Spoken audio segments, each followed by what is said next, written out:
All right, let's be honest. Parenting, sometimes it feels like you're walking on eggshells, like one wrong word and boom, meltdown city. Oh, tell me about it. I think every parent has been there. But hey, what if there was a way to, I don't know, make those conversations a little less stressful? Less stressful and maybe even, dare I say, enjoyable. Exactly. So today we are diving into this, well, classic parenting book. Classic, for sure. It's called, get this, How to Talk So Kids Will Listen and Listen So Kids Will Talk. Oh, yeah, I've heard great things about that one. Yeah, it seems like every parent I know has a copy on their shelf. Makes you wonder, right? Like, what's in there that resonates with so many people? Right. So today we are digging into some excerpts. Hopefully we can glean some golden nuggets of wisdom. I am all for golden nuggets of wisdom, especially when it comes to parenting. Me too. And speaking of wisdom, I mean, the title itself is kind of mind-blowing. How to talk so kids will listen and listen so kids will talk. I know. It's like so simple, but so profound. It is because so much of parenting advice focuses on how to get kids to do what we want. Right? Like it's a little one-sided. Exactly. But this book, it flips the script. It's like, hey, communication's a two-way street. It really is. And I think that's what makes this book so powerful. It's not just about telling kids what to do, but actually listening to them. Yeah, and understanding where they're coming from, even if sometimes it seems like they're coming from another planet. Aha, totally. But speaking of understanding kids, there's this excerpt, I think it's called Problem Ownership. Problem ownership. I'm intrigued. It basically says that instead of jumping in to solve every little problem for our kids, we should let them figure things out themselves. Oh, wow. I could see how that could be, well, challenging. Right, like what if they make the wrong decision? Yeah, or what if they just completely mess things up? Exactly. But the book argues that by letting kids own their problems, they actually develop essential life skills. You mean like problem solving? Exactly. And resilience. And it can also boost their confidence because they learn to trust their own judgment. That makes sense. But I have to admit, the idea of letting go of control is a little scary. Like, do you have an example of what this looks like in practice? Okay, so picture this. You've got a kid who desperately wants ice cream for breakfast. Oh, I've been there. More times than I care to admit. Right, so the old me would have been like, no way, ice cream is not breakfast food. And then cue the tantrum. Oh, yeah, the dreaded sugar-fueled meltdown. Been there, done that. But this time, instead of just shutting down the request, you acknowledge your child's desire for ice cream.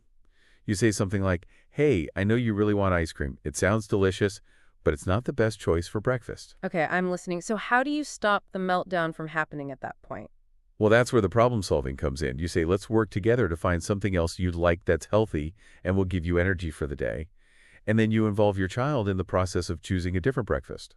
That's brilliant. So instead of just dictating what they can or can't have, you're guiding them towards making a better choice. Exactly. And you're teaching them valuable decision-making skills in the process. Wow, I really like that approach. It's so much more empowering for the child. Right. It's about shifting from my way or the highway to let's figure this out together. I like that. So is there anything else in this excerpt that stood out to you? You know what really struck me? This whole section on active listening. It's like a game changer. Active listening. I feel like I hear that term all the time, but what does it actually mean in the context of parenting?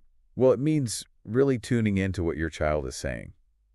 Like putting down your phone, making eye contact, and giving them your full attention. Okay, that makes sense. But isn't that hard sometimes, especially when you're juggling a million things and your kid wants to tell you all about, like, the adventures of their imaginary friend? Oh my gosh, yes. And it can be so tempting to just brush them off or multitask while they're talking. Or to interrupt and offer solutions before they even finish their thought. Totally. But the book stresses how important it is to resist those urges.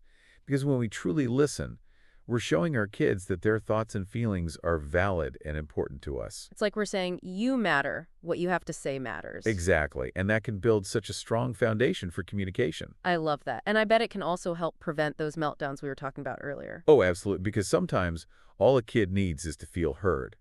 And when they feel heard, they're less likely to resort to, dramatic displays of frustration. That makes so much sense. So to circle back to the title of this book, it really is about creating that balance between talking and listening. Right. It's about communicating in a way that makes kids feel respected and understood. And in turn, they're more likely to listen to us and understand our perspective as well. Like that saying, people don't care how much you know until they know how much you care. Oh, that's a good one. So if our listeners could take away just one thing from our deep dive today, what would you want it to be? That's tough, but I think I'd say this. Next time your kid wants to talk to you, Really try to listen. Like, truly listen. Put down your phone, turn off the TV, and give them your undivided attention. I love that. It's such a simple but powerful shift. It really is. And if you're looking for more guidance on how to improve communication with your kids, I definitely recommend checking out the full book. Yeah, How to Talk So Kids Will Listen and Listen So Kids Will Talk. It's packed with insights and practical advice that can make a world of difference in your family life. And for our listeners, I'll leave you with this thought. What's one small change you can make today to become a better learner for your child? It's something to think about, isn't it? It is. And it could be the start of something really amazing. Absolutely. So thanks for joining us on this deep dive. Until next time. Bye, everyone.